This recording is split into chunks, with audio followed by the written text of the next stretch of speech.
aviation industry. Now, from the COVID-19 lockdown to this time, there's been a lot of issues with the aviation industry, fare, airfare hike and all of that. But there's another one impending due to the charges that airlines and those in the aviation industry value chain are being subjected to. Now, if that eventually happens, what would that mean for the already fragile aviation industry in Nigeria? Yeah, airfare tickets have increased. Don't forget, we're approaching the U-tide. Exactly. When it was naturally expected that it would increase. But even now, a multiplicity of factors can be adduced for the increase. So many. When I was listening to the aviation operators, president of the Aviation Operators Union, and they are just a load of reasons why. You have the increase. Aviation fuel just recently increased now. It's about 300 naira for a liter.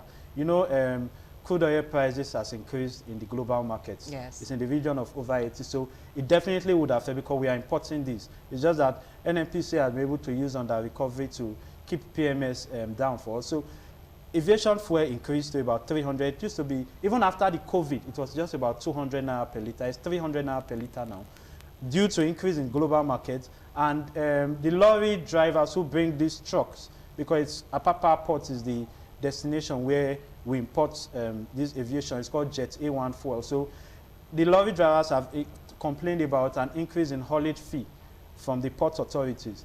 Then, coupled with the aviation price, then maintenance. You know, Nigeria does not make, the aircraft is a very complex machine. There is no single, as small as a screw or bolt, it's not manufactured in Nigeria, so it's all imported. And they also complain that there's a 15% import duty on all their aircraft, spare parts. Okay. So that's on one side. Then they also complain of increase in boarding pass duty. They also put it at 15% for boarding passes. Okay. Then they complained also about the airport fee charged by FAN. Okay. You know, so it's a multiplicity of issues. Then you now come to the big elephant in the room, which is the maintenance of these aircrafts. That takes about 40% of the operating cost of these airlines. You know, you have to, there are categories of maintenance that is carried out on an aircraft. Okay. You have the A, B, C, and D. So there's what you call a maintenance, repair, and overhaul center, where you take your aircraft to and they carry out all these A, B, C, D checks. But the NACA, that's Nigeria Aviation Council, says that at every 18 months, each aircraft should carry out a C check, where they do all the checks on most of the engines. So every it is 18 not done months. 18 months. Okay. It is not done in Nigeria. So it means you have to take your aircraft abroad every 18 months. And the average cost has been put at between $1 million to $2 million for a C check abroad. And it depends on your plane. So that's why the difference is there. It depends if it's a minibus, an air minibus, or a Boeing. So, and if it's just a routine check, then it's about $1 million, which you convert at 500. Let's say 500.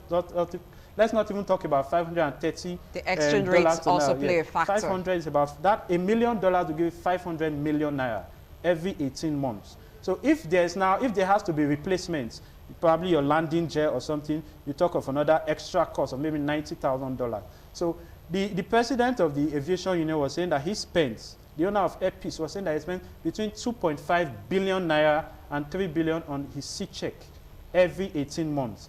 So you have about 10 airlines in Nigeria. Out of the 10, I think cumulatively you have about 125 aircrafts in Nigeria. And they were saying that only about 60 are functioning. So the other 40? About 40 play, about 60, another 60 are grounded. Why? Because of probably their C check is due, and you cannot fly once it's beyond 18 months. Whether you use the plane or not, the bill. 2.5 billion, you have to bring out no money. And some have been sent for C check. Probably there's not enough money to reclaim it. Then some need spare parts replacements. You know the amount of dollars you need to do that. So it's a multiplicity of factors. And when I think of it, I even think that the airfare rates are still even moderate, considering the stress they have to go through. Looking at, I was also trying to research into how much the average aircraft consumes. I showed that the aircraft consumes the normal Boeing, let's look at the biggest one, Boeing 747, consumes 4 liters of Jet A1 fuel every second. Okay. So that would be 240 liters in a minute. And in an hour, 14,400 liters. Multiply that by the 300 liters, that gives you about 15 million naira.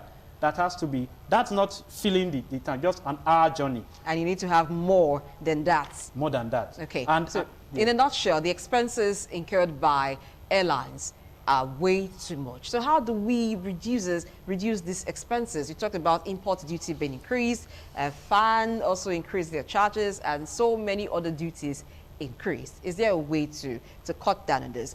Because when airfares are increased, it also means that a lot of persons would have to look for alternative to air travel where they can.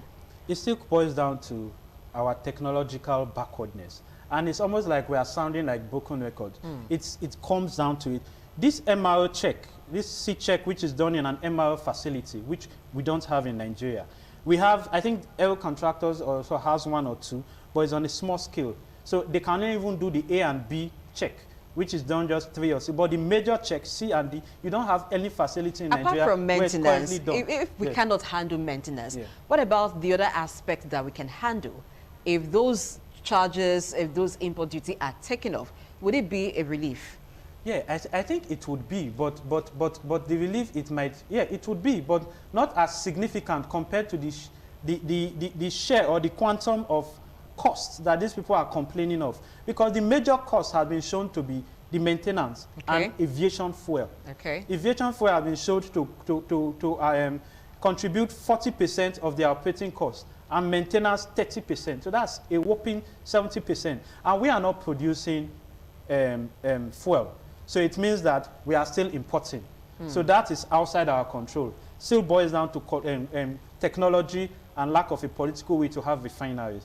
Then the maintenance, Okay, sorry to cut in, but before we talk about the lack of political way to have refineries, now PMS has been subsidized for a very long time for the general populace, even though the government has often said that it's taking off subsidy in order for Nigerians to afford PMS. Is there a possibility that aviation fuel can also be subsidized? I know that part of the argument to be that it's for the elite, but is it actually, is air travel right now actually for the elites? Yeah, I think it would have been nice to do that, but why is this really a problem? Because there's a shortage of forex. CPN does not have the forex to help subsidize. We would have said that initially, let them give them forex at the official rate, which is what they are doing to NNPC. Okay. It would help. Instead of them sourcing their dollars at 513 naira, subsidize it and give them at the official window. But there is no forex.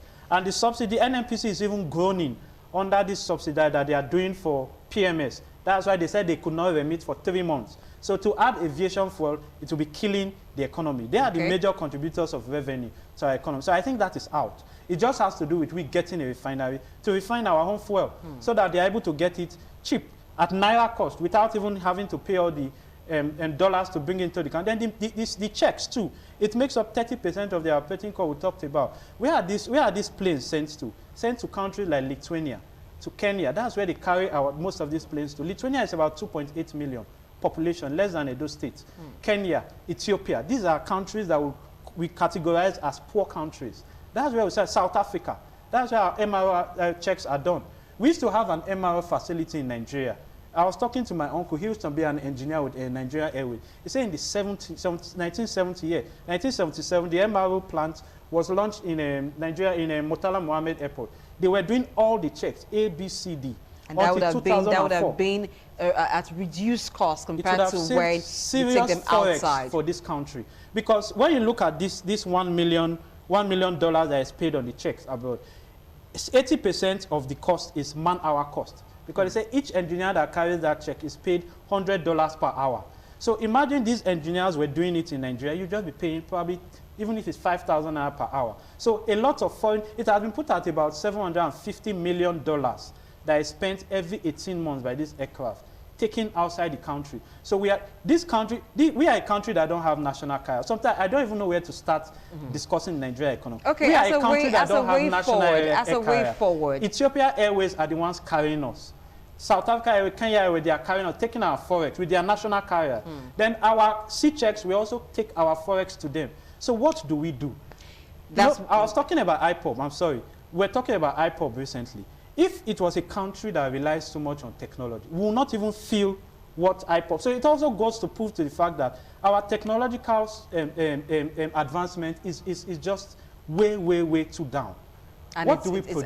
It's having a lot of economic effect. Yes. Now, as a way forward, a lot of persons have advocated the need for human capacity development, which countries that we are depending on other countries, and they seem to be ripping us off. Now, is there a chance for us to start now? And if we start now in developing a human capacity in areas of technology and other parts, is there a chance that in the very near future we'll begin to reap the rewards? Yes, we talk about human capacity. I think, take for instance, training people who could do maintenance for airlines. What's the duration like, and how fast can we have something like that happen? Yeah, if Ethiopia can do it, who's saying that Nigeria can't do it? But do we think that that's the problem, the human capacity? I think there are children, there are students who go to universities, study aeronautics, engineering, and so on. So I think the capacity is not the problem. Where do they now carry out their internship? Where do they now carry out their practice? And that has been the advantage of having an MRO facility in Nigeria, so that you train, it will provide employment. It will provide a base for technological and knowledge transfer. It will provide a base for training our undergraduates and graduates. So those who read these courses, they graduate and they go and work out, because where does he practice? Does he practice in this? But you need millions of naira to set up this plan. And not just setting up the plan. What happened to the one in Lagos? So it means that we don't have, it's a systemic issue. Whose responsibility is it to set up the MRO plant? Yeah, it can be government, it can be private. But of course, we have talked about insecurity, we talked about infrastructure, power. So for now, we have to rule out private investment because the environment is harsh. Can it be both public-private partnership? Yeah, I think, I read that the government has been in negotiations for the last 3 years to set up an MRO facility, either in Lagos or Abuja. So I heard it's still at negotiation stage. Yeah, but how long that will take, I hope it comes soon. But as we talked about human capacity, they need somewhere to practice. I don't think we have a shortage of the capacity. And because these plants are not around, because these manufacturing, let's go beyond even the MRO facility, manufacturing industries, basic export producing hardware industries are not around. So it even affects the psyche of the average Nigerian youth who wants to go to university. He would rather put home economics or CRK without something he can easily practice to any course, even economics. Because at the end of the day, he reads those courses. Where is he carrying out his internship? You have an engineer. We're almost like all like title holders in the country. You have an engineer who graduates, and he may not be able to dismember an engine all through the time he spends in university till when he graduates, and he's an engineer. And that's because we don't have these facilities. So if you had facilities, we used to have PAN, we used to have Volkswagen, they were in Nigeria. Okay, on the final note, what is the way to go, considering all of these challenges? Yeah, I think it's the political will. Okay. It still boils down to leadership. It's leadership. Leadership has to take responsibility. Okay. Two ways. Either the government sets up these plans, which is very possible. Okay. I was reading that the MRO plant will take just about $37 million. We are spending, how much do we spend on school feeding program? A day is about 700 million. How much do we spend on farmer trade? So I think it's just a misprioritization of our expenditure. So if government cannot also set it, then you make the economic or the business environment attractive so that investors come. And it will go around power, it will go around infrastructure, it will go around ease of doing business. So it all still boils down to leadership. Okay. Thank you very much, Dr. Saze, for being on the show. Yeah, on a final note, the conclusion is that technology is very much needed for Nigerian economy to grow and be at that level where every one of us can benefit, and then with ease, business will just thrive. That's the show today. I am Blessing Aviation. Until next week, be safe.